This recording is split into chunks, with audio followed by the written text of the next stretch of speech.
KGF cinema చూసే ఉంటారు. KGF cinema నిజ జీవితంలో జరిగితే ఎలా ఉంటుంది? కేజీఎఫ్ సినిమా తరికాలోనే అక్రమంగా గోల్డ్ మైనింగ్లు చేపట్టి చాలా మంది పేద మధ్యతరగతి చాలా సామాన్యులను తీసుకువెళ్ళి ఆ గోల్డ్ మైనింగ్ డిగ్గింగ్ చేసేందుకు అందులో తోసేస్తే ఎలా ఉంటుంది? ఇప్పుడు ఎగ్జాక్ట్గా అటువంటిదే జరిగింది దక్షిణాఫ్రికా దేశంలో. దక్షిణాఫ్రికా దేశంలోని నార్త్ వెస్ట్ ప్రావిన్స్లో ఈ విషాదం చోటు చేసుకుంది. ఒక పాడుబడినటువంటి బంగారు గనిలో ఈ ప్రమాదం చోటు చేసుకుంది. ఆ మైన్స్ పూర్తిగా మూతపడిపోయాయి. ఆ పాడుబడినటువంటి బంగారు గనుల్లోకి సుమారుగా 4000 మంది కార్మికులు అక్కడికి వెళ్ళిపోయి ఏదో ఒక మూలన బంగారం దొరుకుతుందనే ఒక ఆలోచనలో లోపలికి వెళ్ళిపోయారు. వెళ్ళారు కానీ వారికి తిండి ఏది లేదు, వారికి కనీసం ఆహారం కూడా దొరకదు. అక్కడ అంతా కూడా నిర్మానుషం చీకటి ఉండిపోతుంది. అయితే చాలా ఆశ కొద్దీ కొంత అక్కడ వెళ్ళినటువంటి ఆ కార్మికులందరూ కూడా అక్రమంగా చెప్పొచ్చు, అంతా కూడా అక్రమంగా వెళ్ళినటువంటి వాళ్ళంతా కూడా అక్కడే చిక్కుకుపోయారు. తిండి తిప్పలు లేక మొత్తం కూడా అందరూ ఆగమైపోయారు. సుమారుగా 4000 మంది కార్మికులు అక్కడే చిక్కునట్టు తెలుస్తోంది. ఇప్పటికే సుమారుగా అక్కడ 100లకు పైబడి మృతుల సంఖ్య నమోదైనట్టు తెలుస్తోంది. ఇప్పటికే 40 శవాలను వెలికి తీశారు అక్కడ అధికారులు. ఇంకా వెలికి తీసే అవకాశం ఉంది. దాంట్లో చిన్న పిల్లలు కూడా ఉన్నారు. నెల తరబడి అక్రమంగా మైనింగ్కి పాల్పడినటువంటి వారందరూ కూడా వెల్లవెల్లగా వెలికి తీస్తున్నారు. అయితే ఆకలి డిహైడ్రేషన్తో వారంతా చనిపోయారని చెప్పి అధికారులు చెప్తున్నారు. పలువురు కార్మికుల్ని రక్షించేందుకు పోలీసులు రెస్క్యూ టీమ్ ఆపరేషన్స్ కొనసాగుతున్నాయి. మీరు చూడొచ్చు ఇక్కడ మీకు కింద కనబడేటువంటి ఆ బాక్స్లో మొదటి బాక్స్లో కింద మీకు కనబడితే కనుక అది మైన్. ఎస్, మీరు చూడొచ్చు ఒకసారి కింద ఫస్ట్ బాక్స్లో మీరు చూడండి. అది ఒక మూసివేయబడినటువంటి మైన్. దాని లోపలికి వెళ్ళారంటే ఎలా ఉంటుంది పరిస్థితి? పూర్తిగా కారు చీకటి, ఆహారం దొరకదు, కనీసం ఆక్సిజన్ అందదు. అయినా కూడా బంగారం దొరుకుతుంది అని చెప్పి కొంతమంది కొంత ఆశతో అక్కడికి వెళ్ళిపోయారు. అదొక స్టిల్ ఫాంటియన్ అనే ప్రాంతం, సౌత్ ఆఫ్రికాలోని నార్త్ ఈస్ట్ ప్రాంతంలోని ఒక స్టిల్ ఫాంటియన్ అనే ప్రాంతంలో ఆ మైన్ ఉంది. అది మూసివేయబడ్డ మైన్. కానీ కొంతమంది కార్మికులు అక్రమంగా ఆ లోపలికి వెళ్ళిపోయి అక్కడ ఏదో బంగారం దొరుకుతుందని ఆశతో వెళ్ళిపోయారు. సుమారుగా 4000 మంది ఒకరిని చూసి ఒకరు అందులో వెళ్ళిపోయారు. ఆ మైన్లోకి వెళ్ళిన తర్వాత ఆకలి చావులు కనిపించాయి. అయితే కొంత చాలా డీప్గా కనుక మాట్లాడుకునేది మిమ్మల్ని కొంత ఇబ్బంది గురి చేయొచ్చు. కానీ అక్కడ జరిగినటువంటి విషయాలు మీకు వెల్లడించాలనుకుంటున్నాను. అక్కడికి వెళ్ళిన తర్వాత వారికి ఆకలి వేస్తే బొద్దింకలు తిన్నారట. వారు వెంటనే తీసుకెళ్ళిన టూత్ పేస్ట్ తిన్నారట. అయితే చాలామంది అక్కడి ఆకలి కేకలు అలా ఆకలితో అలమటించి డిహైడ్రేషన్ గురై చనిపోతే చివరికి బ్రతకాలి కదా అని చెప్పి ఆ చనిపోయిన శవాలను కూడా తిన్నారట. ఒక మనిషి శవాన్ని కూడా తిన్నారట. సో ఇటువంటి దారుణమైన పరిస్థితులు అక్కడ తలెత్తాయి. ఇప్పటికైతే 4000 మంది అయినా చిక్కున్నట్టుగా చాలా క్లియర్గా అధికారుల నుంచి సమాచారం అందుతున్నప్పటికీ ఇప్పటికే ఒక 40 శవాలను బయటకు తీశారు. మరొక 100 శవాలు అందులో ఉండే అవకాశం ఉంది. ఒక 80-85 మందిని అక్కడున్నటువంటి దయనీయమైన పరిస్థితుల్లో చిక్కున్న వారందరూ కూడా కార్మికుల్ని తీసిన పరిస్థితి కనబడుతుంది. మీరు చూడవచ్చు ఆర్టీవీ స్క్రీన్ పైన ఇక్కడ మీకు స్టార్ మార్క్ కనబడుతున్న చోటే అది ఎగ్జాక్ట్గా మైన్ ప్రాంతం. సౌత్ ఆఫ్రికాలోని నార్త్ వెస్ట్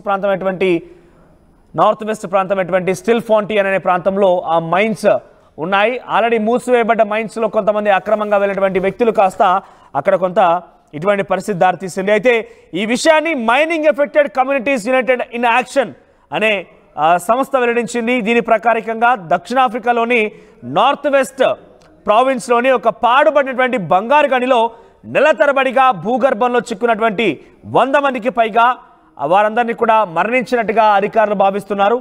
అయితే అక్కడున్నటువంటి MACUA ఇచ్చినటువంటి ఆ వివరాల ఆధారితంగా అక్కడ మీడియా సంస్థలు చెప్పేటువంటి వార్తలు చూస్తుంటే ఇప్పటికే 40 శవాలను బయటికి తీసాం, ఇంకా 100ల సంఖ్యలో అక్కడ శవాలు ఉండే అవకాశం ఉంది. అక్కడికి వెళ్ళిన తర్వాత ఆకలి కేకలతో అలమటించిన వారు, డిహైడ్రేషన్ గురైన వారందరూ కూడా మెల్లమెల్లగా ఇప్పటికే 82 మందిని 85 మంది వరకు సుమారుగా మేము వారిని బయటికి తీసాం. అయితే కొన్ని విషయాలు అక్కడ మీడియా సంస్థలు రాసేటువంటి ఆ వార్తలు చూస్తే కనుక ఆ వ్యక్తుల లోపలికి వెళ్ళిన వారు ఆహారం దొరక్క పురుగులన్నీ అక్కడ నుండి బొద్దింకల్ని తినడం ప్రారంభించేశారు. ఇక ఏమి దొరకని సందర్భంలో ఎవరైతే ఆల్రెడీ మరణించి ఉన్నారో వారందరినీ కూడా ప్లాస్టిక్ కవర్లో చుట్టేసుకొని వారందరినీ ప్లాస్టిక్ కవర్లో కొన్ని వాటిని శవాలను కూడా పక్కన పడేసి అవి కుళ్ళిపోయిన శవాలను కూడా తినారట. వారిని వారు రక్షించుకోవడం కోసం ఆకలితో అలమటించలేక కుళ్ళిపోయిన శవాలను కూడా తినారంట. ఎంత దారుణమైన పరిస్థితి చెప్పాలంటే నాకే కొంత ఇబ్బందికరంగా ఉంది. సో కుళ్ళిపోయిన శవాలను కూడా తిన్నటువంటి పరిస్థితి కూడా తలెత్తాయి. ఇక చాలామంది మైనర్లు కూడా ఉన్నారు, చిన్న పిల్లలు ఉన్నారు. వారందరినీ తీసుకొని లోపలికి వెళ్ళి ఆ పాడుబడినటువంటి మైన్లో ఏదైనా దొరకకపోతుందా అనే ఒక ఆలోచనతో అందరూ ఒకరిని చూసి ఒకరు సుమారుగా 4,000 మంది వెళ్ళిపోయారు. అయితే వారికి ఏం బంగారం దొరికింది, ఏం దొరికిందని పక్కన పెడితే ఇటువంటి దయనీయమైన పరిస్థితి ఉందనేది మాత్రం చాలా క్లియర్గా అర్థమవుతోంది. పోలీసులు ఈ యాక్షన్ని సుమారుగా నెల 2 నెలల నుంచి కూడా మొదలు పెట్టేశారు. నిజంగా ఎవరైనా వెళ్ళారా, వెళ్తున్న వారిని అడ్డుకోవడం, ఒక్కొక్కరిగా గుర్తించడం, ఆ తర్వాత ఎక్కడున్నారు ఏంటని గుర్తించి ఇప్పుడిప్పుడే అందరూ కూడా బయటికి తీస్తున్నారు.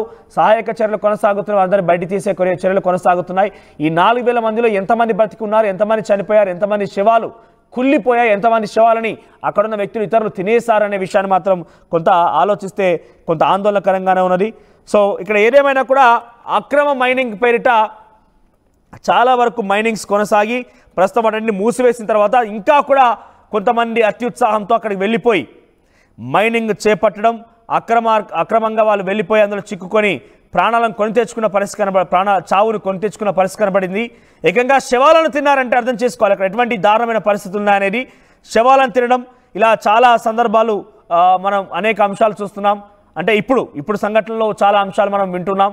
సో శవాలను తినడం, బొద్దింకలు తినడం, కుళ్ళిపోయిన శవాలని పక్కన పడేయడం, కుళ్ళిపోయిన శవాలని చాలా దారుణమైన పరిస్థితి కనబడుతోంది. అర్థం కాని అంటే ఇక్కడ చూస్తుంటే చెప్పాలంటే నాకు కొంత ఇబ్బందికరంగా ఉంది. ఆకలితో అలమటించిన వారంతా కూడా ఏం చేయాలో తోచక, ఎలా బయటపడాలో తోచక వెళ్ళనైతే వెళ్ళారు, కానీ బయటపడడానికి మార్గం కనిపించలేదు వాళ్ళకి. అది మూసివేయబడిపోయినటువంటి మైండ్ కాబట్టి వెళ్ళిన మార్గం వెంట తిరిగి రావడం కోసం కూడా కొంత కష్టంగా మారింది. వెళ్ళిన వారంతా కూడా అక్కడే చిక్కుకుపోయారు. సో అసలు ఏం జరిగింది ఏంటి ఇంకా విషయాలన్నీ కూడా తెలియాల్సి ఉంది. ప్రస్తుతానికైతే ఒక 40 శవాలను వెలికి తీశారు. ఇంకా కూడా శవాల సంఖ్య పెరిగే అవకాశం ఉంది. ఇంకా చాలామంది కూడా వెలికి తీయాల్సిన అవసరం ఉంది. ఇప్పటివరకు అయితే 100 మందికి పైగా కొంత అస్వస్థత గురైపోయినటువంటి వారిని కూడా బయట తీసిన పరిస్థితి కనబడుతోంది. సౌత్ ఆఫ్రికాకు సంబంధించి ఏం జరిగింది అక్కడ ఏంటి అనేది మాత్రం ఇంకా చూడాల్సి ఉంది.